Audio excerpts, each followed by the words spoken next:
Hello，大家好，欢迎来到军辉小猪。那我们今天呢，继续上一期的话题啊，我们继续来聊一下这张声卡。那么今天呢，我们主要聊一聊这张声卡它信号处理的一个流程。那么说这张声卡呢，是一张6进4出的这样一张声卡啊，它有6个输入接口。那这张声卡主要的一个工作呢，其实就是把这些输入的音频流在它的声卡内部经过一系列的处理，把它传到4个输出接口，同时它还有一个 USB 接口，可以和电脑进行双向的传输啊。那下边呢，我们就来仔细的看一下我们举一个例子假如说我有一路设备接到了1号输入口，比如说我的麦克风现在用卡农口接到了1号的这样的一个输入接口，那么这个音频流那第一步会流到哪里呢？我们说它第一步一定会流到这个input 1 gain 这样的一个旋钮这个地方我们可以调节输入音量的一个大小。大家记住这个声卡后续所有的操作都是基于你这个硬件的旋钮调节好了之后的一个音频信号来进行去处理的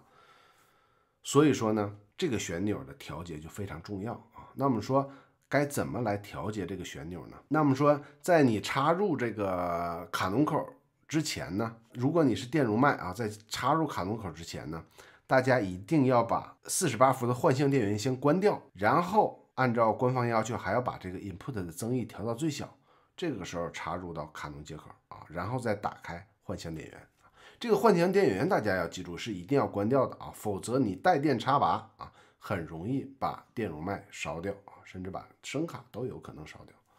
打开之后呢，这个时候怎么去调节这个增益旋钮呢那我们就对着声卡以最大的声量来讲话，然后不断的调高这个 gain 的一个增益旋钮，直到什么呢？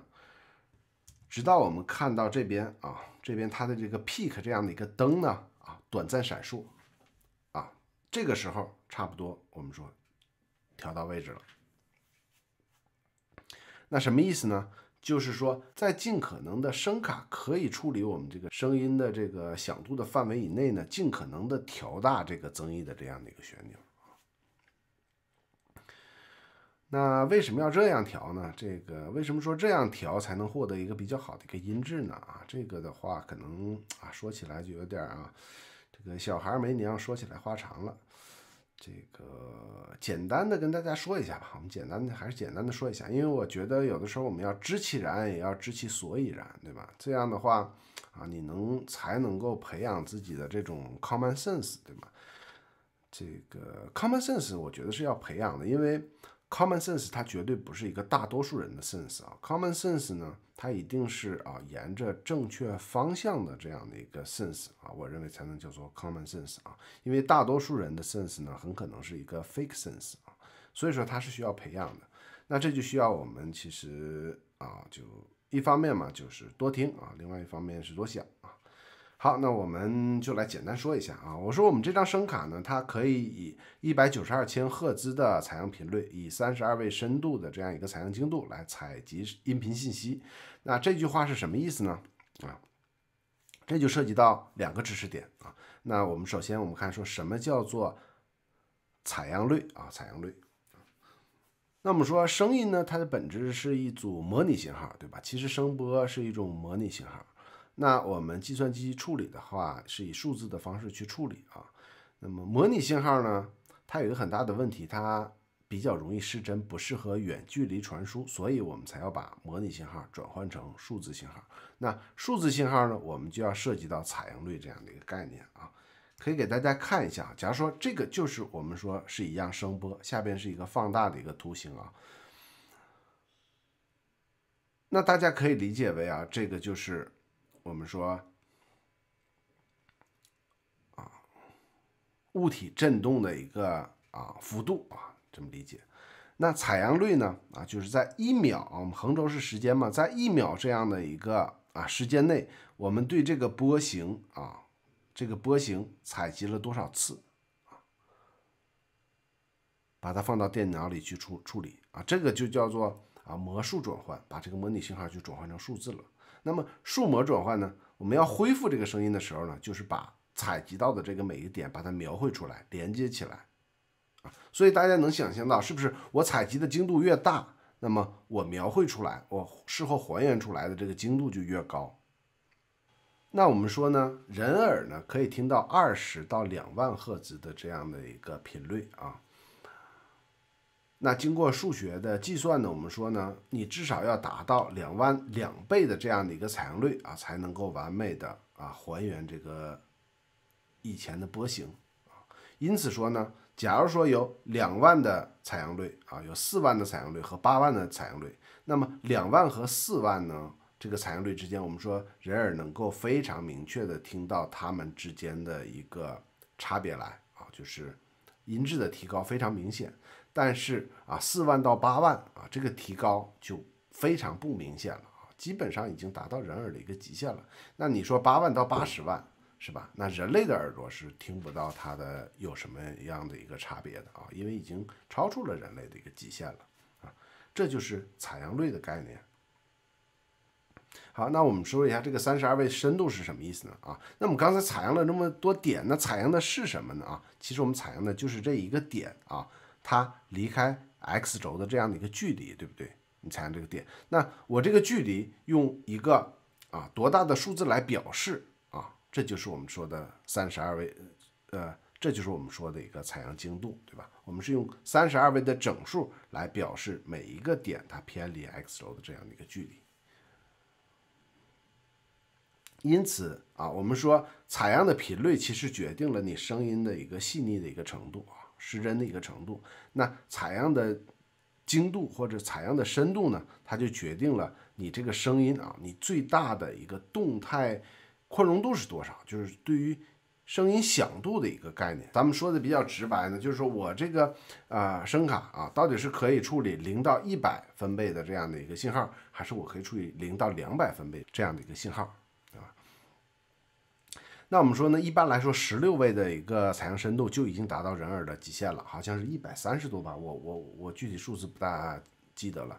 就是说你超过这个动态范围那你可能就会把耳朵震聋了啊。所以说呢，那32位呢，其实它能收集到的信息已经远远超过人的能够接受的极限了。那为什么要这样做呢？其实呢，这也是为了我们后期信号的一个处理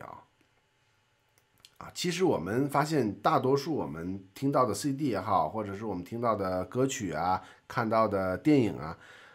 大家发现它的输出的音频基本上都是44.1或者是48千赫兹的这样一个采样频率，同时一般都是16位深度的这样一个采样深度这个已经对于人耳来讲已经接近极限了。那为什么我们像这个声卡还要做到这么大呢？其实是为了方便后期处理的一般我们说导出的数据还是以44.1或者48千赫兹16位的这样一个深度导出，但是因为我们处理的过程中为了避免它声音它的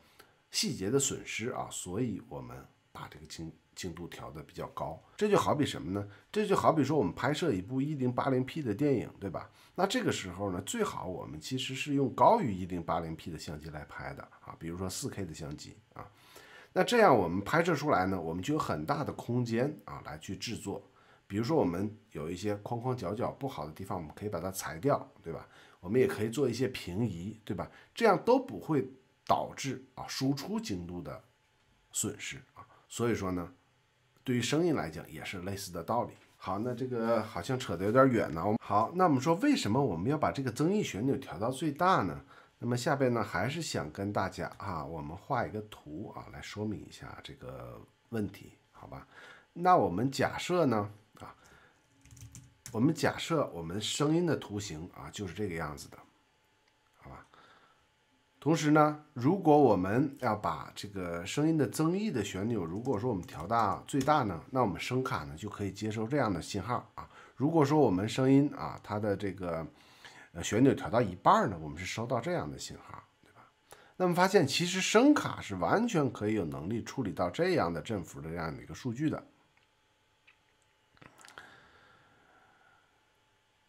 那么这个图形呢，大家发现其实呢，它仅仅使用了声卡这个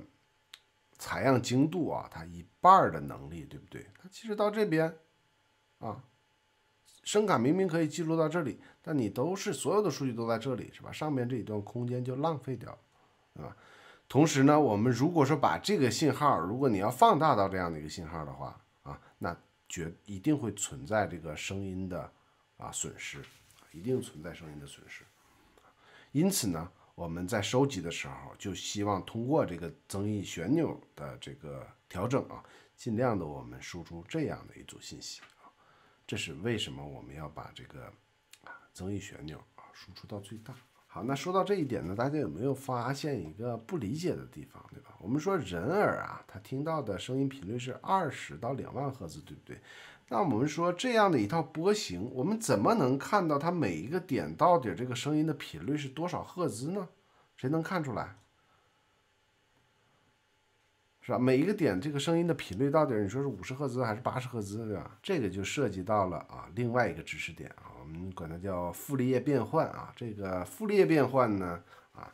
可以说被认为是一个上帝视角的这样一个变换它什么意思呢？它的意思就是说我可以把任何的一个波形比如说就是这首歌就这首歌这样的波形我可以把它转换成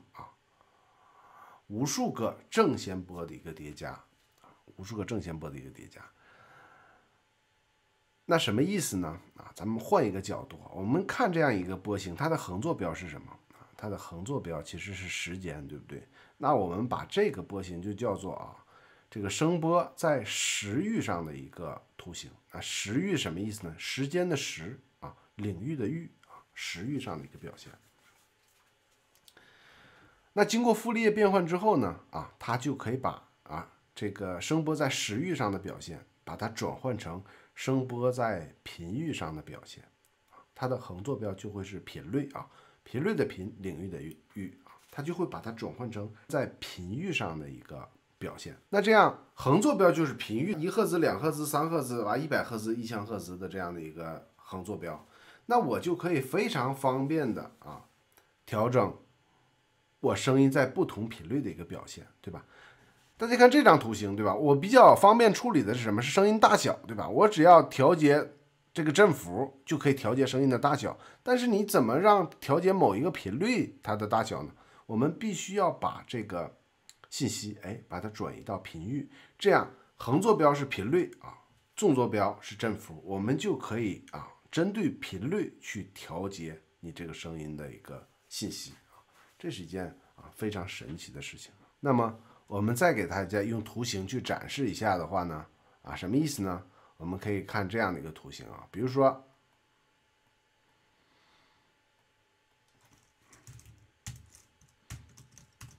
我们看这样的一个图形，是吧？其实这个图形我们看下来，其实没有什么太大的规律而言。如果我叠加的这个数字更多的话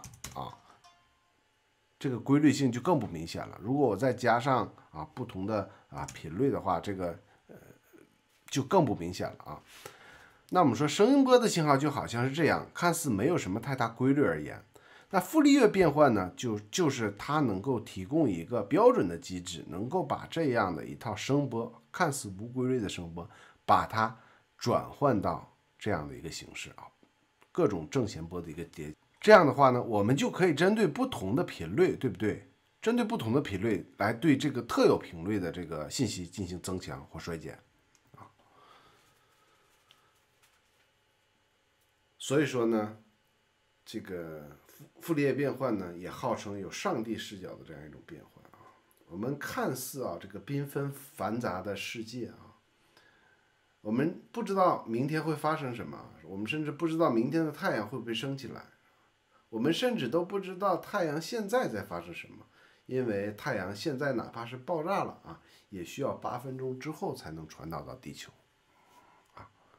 我们看似这样繁杂无比的一个世界其实在上帝眼中它只是他手中那一本早已写好的天书这本天书存的可能就是频率的信息，是吧？听起来是不是玄之又玄这样的一个傅立叶变换很神奇。大家如果有兴趣的话，可以自己深入的去研究一下那下边呢，我们我们就回过来啊，这个扯得真有点远了，真有点远。我们回过来啊，说这个信息到这边以后，它会到哪儿呢？啊，这个信息到这边以后呢，它会到这样一个效果器啊。这个效果器也是这张声卡特有的一个效果器，它自带了大概有5、6种的效果器啊，然后有一些吉他的效果器啊，它还有一个压缩器，有一个3段的一个EQ 啊，就是均衡器啊，就是前面我说的啊，可以调节不同频率的一个增益和衰减的这样的一个均衡器啊，它可以声卡内部用它的硬件去处理这样的一个音频信息。之后呢，它会把这个信息啊传导给一个叫做混音器啊，它有2个混音器啊，Mix 1和 Mix 2啊，它会把这路信息分别同时传给2个 Mix 啊，传好之后呢还没完啊，我们说同时呢这个电脑呢也可以把它的这个电脑现在播放的声音呢通过 USB 也可以传到这个混音器里边。但是大家注意，这边有一个非常坑爹的一个操作啊，就是说什么呢？雅马哈这张声卡呢，你的电脑的信息啊，音频信息只能传给 Mix 1啊，不可以传给 Mix 2啊，这是非常坑的一件事情啊。所以说呢，如果你就是单纯的依靠它雅马哈自身的这个硬件和它自身的驱动来说啊，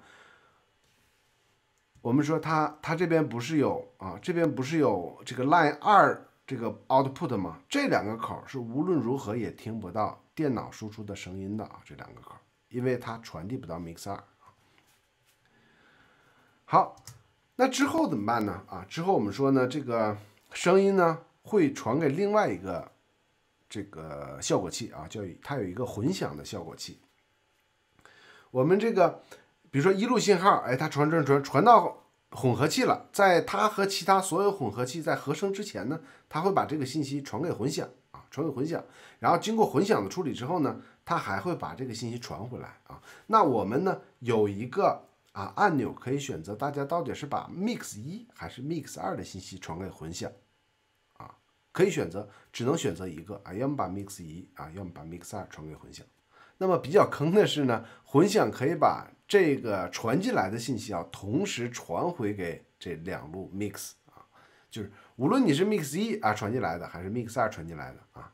那大家啊一视同仁是吧？娥皇女英啊，每个人我都给你传回来一份啊，那这个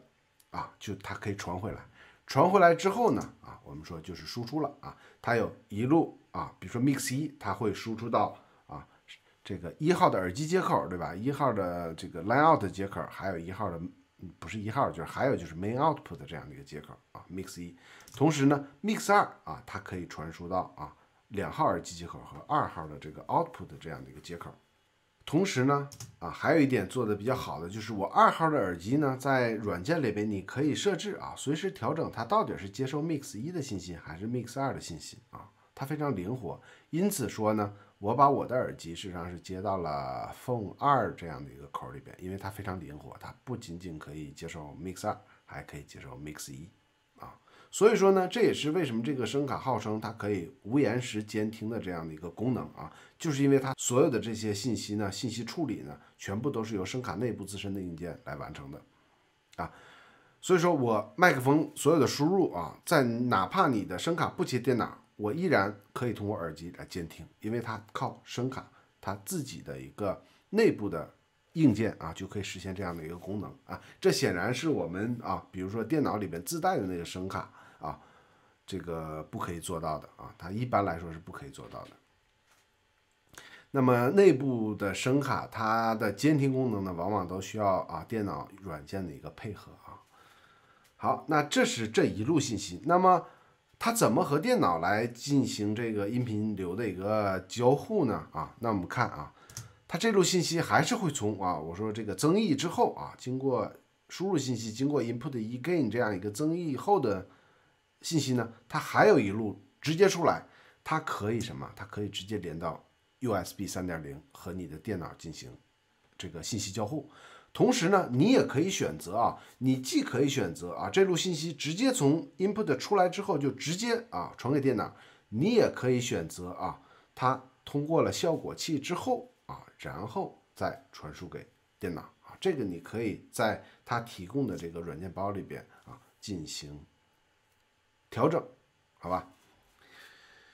好，那现在这个呢，基本上我们说这个图就基本上表示了它的声卡啊，它的信息的一个处理流程啊。当然，我们说1到4号，我们每一路输入都有一个增益旋钮来调节它的一个输入电平。那5号和6号呢，我们这边啊看到的5号和6号呢，它是没有增益电平调节的啊，它进来之后就直接输入。虽然没有调节呢，那么在设置里边会有一个它的一个输入电平的一个选项啊，一个高低的一个选项，你不可以通过硬件去调，但是依然有一个选项可以选啊，高低的选项，待会儿会介绍到啊。好，那介绍了这些呢，我们现在就来看一下这个声卡的一个驱动工具啊。那介绍工具之前呢，再给大家讲一个小技巧啊。那大家看到现在我用的其实是 Keynote 的一个演示啊。Keynote 的演示有个问题啊，大家看它其实你是看不到鼠标的啊，而且你也不能切换程序啊，你用 Command 加 Table 是切换不了程序的。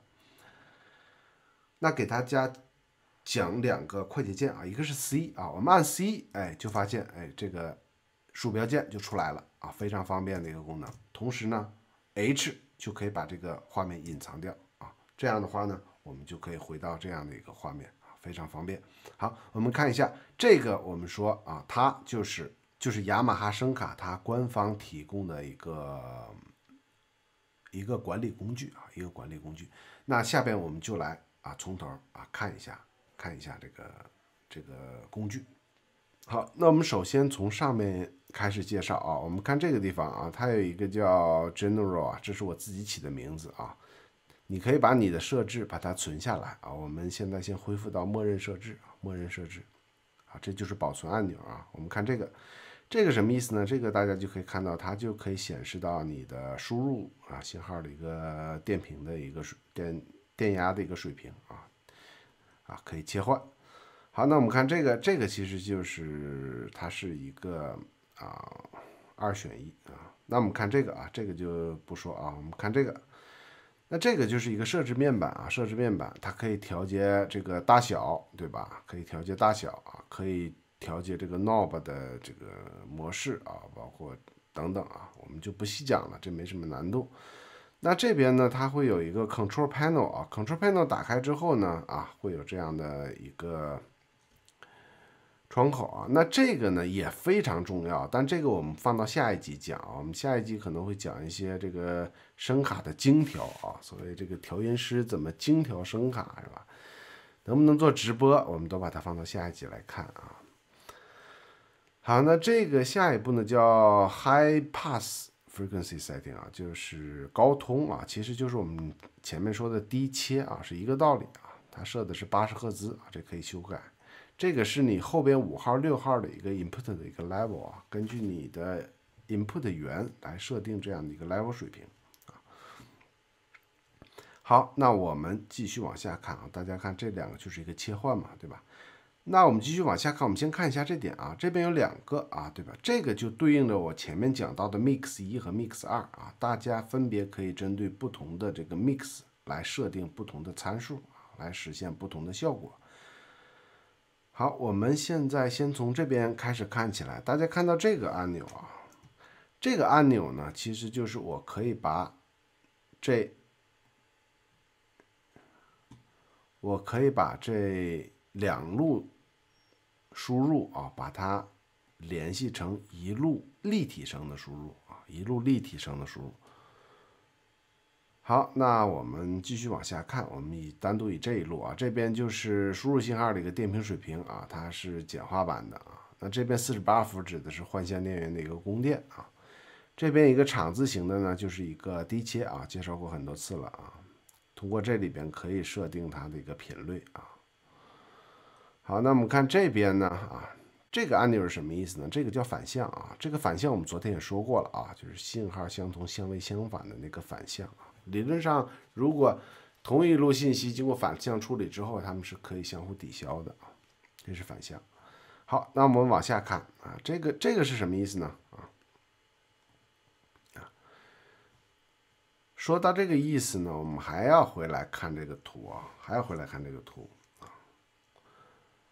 我们说这边呢，我们说这个声卡如何把信息传给电脑呢？啊，有2种方式，一种它可以直接传给这个电脑，还有一种它可以通过把效果器修改了之后的结果传给电脑啊。那刚才的这个按钮啊，就是用来选择啊，选择之后它就会把这个声卡内部它的效果器修改后的结果传回给电脑。我们可以展示一下，比如说啊，在这里边我们可以选择一个效果器啊，比如说我们选择这个，随便选择一下啊，把它打开啊。这个时候呢啊，这个就是打开这样的一个对话框啊。这个时候其实我的监听耳机现在是已经听到了修改的结果，清清楚楚的听到了结果，但是大家还是听不到啊。因为我没有把这个结果传输给计算机，我只是声卡的自己的一套监听系统能听到啊，监听系统能听到，所以我打开之后，大家应该能听到区别。好，现在能听到区别吗？啊，应该是有区别。我通过调节这个，甚至大家啊，应该能够更加明显的能够感受到声音的区别，对不对？好，那这是这个功能，它有2路啊，可以这个调节。但是呢，它也有一些限制啊。有的时候，比如说2路同是同一个叫 CH Stripe 这样的，它是会报错的啊。这个具体的在说明书上有，我也就不详细展示了啊。好，那我们把这个关掉。好，那我们看下边是什么呢？下边就是这个。我们说它混响的一个效果器的一个设置啊，这混响的效果器呢，它并不会传给电脑啊。这个混响的效果器它不会传回到 USB 里边啊，它修改之后啊，还是直接传给这个混音器啊，由混音器输出到声卡本身的这个监听里边去啊。这是混响，跟大家说一下啊。那我们再看一下这个混响啊，怎么去调整呢？我们过一会儿再说，我们先往下边看啊。那下边是什么呢？下边我们看，通过它可以调节什么呢？可以调节 input 1的这样的一个电平水平，就是音量吧，调节它的音量。那么说它的这个音量啊，和这边这个旋钮有什么区别呢？这个旋钮有什么区别呢？我们说，刚才大家看到那个音量，它调节位置在哪里呢？它调节位置在这里啊。这一路声音经过了效果器之后啊，我可以调节它进入到 mix 的一个音量啊，它是这个作用啊，它只能影响到你声卡内部自己监听的这样的一个音量，它并不能影响到你传递回电脑的一个音量，这个大家一定要理解啊，一定要理解。所以说，我现在调节这个声音，其实在我的耳机是非常能够清晰的感受到它的大小的啊，但是呢，大家感受不到，为什么？因为它传给电脑的声音不会改变，除非我在硬件上去调整它的音量啊，就是那个旋钮啊，大家才会有感受它声音的大小变化。那么这个就是音量的调节。我们说整个从 input 1到 input 6都是这样的一个结果啊，包括我们的 DAW 也是这样的一个结果。它调整的是电脑播放的声音啊，在我监听耳机里听到的声音的大小啊。如果我现在播放一段音乐，那么我通过它的调整啊，我监听耳机的声音的大小就可以调整。但是这个调整并不会影响到大家听到的声音。好，那我们看这个是混响的一个调整啊，我们待会儿一并介绍。那我们再看这个是什么呢？这个就是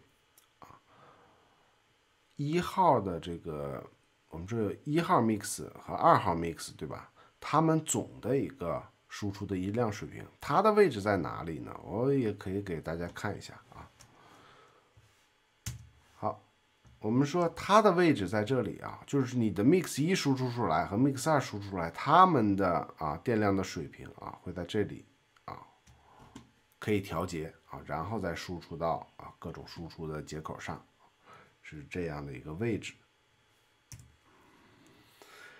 好，那我们看这边会有一个1和2比如说现在呢，我这个2点亮是什么意思呢？就表示我现在2号耳机收听的也是 mix 1的这样的一个混音器传出来的结果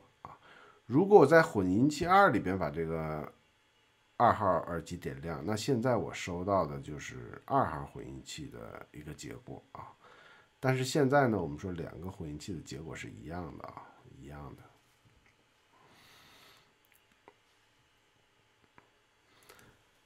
好，那我们说完这些呢，我们再说一下这个混响混响是一个比较坑爹的一个操作了，对吧？为什么这么说呢？比如说我们这边调节它的混响当然大家是听不到，但是我其实现在可以把它调到很大，那我就听不到声音了。就是它这个混响我调大了以后会非常明显的一个混响，我能听到但是呢，我如果把它切换到2号的 mix， 我依然可以听到这个混响那为什么呢？这就是和我前面说过的尽管发送的时候我们说是 input 1把它发送到了混响器，但是混响器会把这个结果同时发送给1号 mix 和2号 mix， 所以它两个都能收到这个混响。能理解我的意思吗？也就是说，假如说如果我们把这个 mute 了M 的意思就是 mute，S 就是 solo 嘛，那么把这个 mute 住之后呢那我们1号这里边如果这样的话，我们其实是听不到任何声音的，在我的这个耳机里边听不到任何声音，因为这边 mute 住了所以说它 mute 住之后，那么你1号的信息我们可以再回过头来它 mute 住在哪里 mute？ 它在这边就已经 mute 住了。所以说这个信息传到这个 mix 里边就没有声音了。那你传到混响，那你回来你也没有声音回来了，对不对？所以说在这种情况下呢我在 mix 2里边也是听不到任何混响的声音，但是我能听到我自己的声音。为什么？因为这边我没有 mute 住这边我没有 mute 住它这个每一路的信息都是同时传给这两路 mixer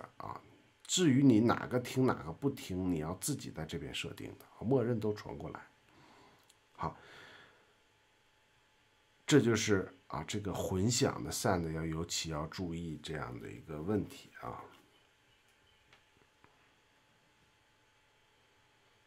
那如果我们这边没有 M， 对吧？那如果说我们在这边把它 mute 掉了，这个时候我听到的是什么呢？我听不到我的原声，但是我可以听到我的混响混响的声音。为什么可以听到混响呢？就是因为我1号这里边我没有 mute， 对吧？我没有 mute， 它的声音就会被发送到混响器里边，这一路混响器里边。同时这混响器呢会把声音又传回1号，还有传回2号。那现在我是2号的耳机，所以说我可以听到这个混响的信息，但是我听不到自己原声是这个意思跟大家说明一下。我这边呢会把不相关的这个地方全把它 mute 上为什么呢？这主要原因也是为了降低它的底噪假如说我们把1号把它 mute 上这个时候呢，其实呢你还是可以听到一些噪音。如果你把这个耳机的音量调到最大的话，你是可以听到一些白噪音的底噪的。那我们一路一路 mute， 这个结果就是你的底噪会越来越少，越来越小。尽管它本身这个底噪控制的还不错，就比较小这样的话就会越来越小，越来越小。尽管我的接口上没有接入任何的设备啊，录音设备啊，收音设备都没有。但是你点了 mute 之后，它的这个底噪还是会减少一点。好，那我们说这个就是整个这个声卡的一个音频流的一个处理情况啊。哦，刚才还有这个没说啊，这个混响啊，混响是这样，它不是有两个，这边有一个对吧？这边有一个，就是一进一出啊。我们说，比如说在这张图里边啊，那个圆的旋钮它是哪里呢？圆的旋钮它控制的是这一路信息进去混响啊，进去混响它的声音的大小啊，所以你调大了，它混响就会很大。刚才那个推子呢，是表示的是混响出来的声音啊，出来的声音，出到1号、出到2号都可以分别调整啊，出来的声音它的大小啊，这个也很好理解啊，在这边来调整啊。那我们可以再看一下这个混响啊，它也可以有一个菜单、一个窗口来去调整混响的参数啊，可以调整混响的参数啊，这里边可以看这个混响参数这都可以设置。这个混响本身并不能传回电脑啊，虽然它不能传回去，但是我们上次也给大家介绍过，它这个送了你一套这个音频效果器啊，这里边是有这样的混响的效果器的啊，这个大家也可以点开来使用啊，也可以点开来使用。大家可以看到这个效果应该是和它硬件的这个效果是一致的啊，大家可以看到，它也可以去做修改。好，那现在给大家看一下我的一个配置啊，就是说，因为我的2路呢，我现在只给它用作了摄像机的一个音源的输入啊，所以我这边点了一下 solo 啊，这个就表示啊，我只接收 input 1的一个信号啊，给到相机啊，传输给相机。那么 mix 1呢啊，我因为要接收 input 1的信息啊，同时呢我也要接收电脑的信息啊，所以我给这2路点了 solo 啊。如果我不录音的时候啊，我会关掉我的麦克风，同时我也会把它 mute 起来，这样能够保证我耳机里边收到的底噪是最小的啊，最小的。好，那这个基本上就是这样。这边呢还有一个 loopback 啊 ，loopback 这个功能，这是什么意思呢？这个意思就是说啊，比如说我在这边录音啊，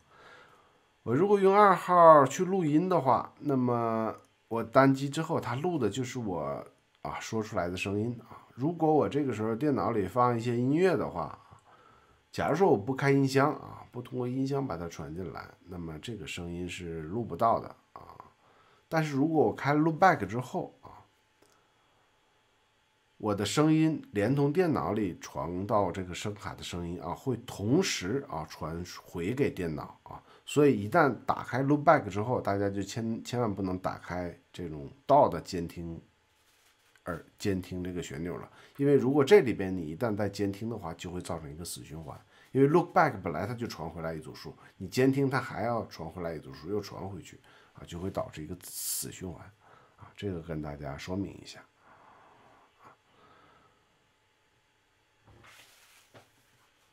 好，那今天呢啊，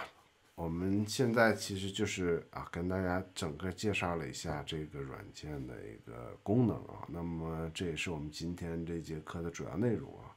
时间还是有点长啊，时间还是有点长。那我们啊，下一期节目呢会给大家啊介绍一下这个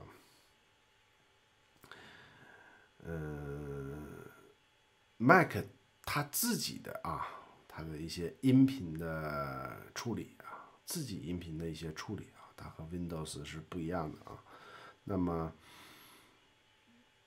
以及呢，我们说现在经常有人说声卡精调啊，到底是怎么回事啊？怎么在 Mac 上去精调这些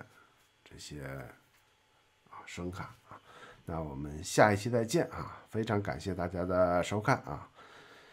谢谢大家，再见。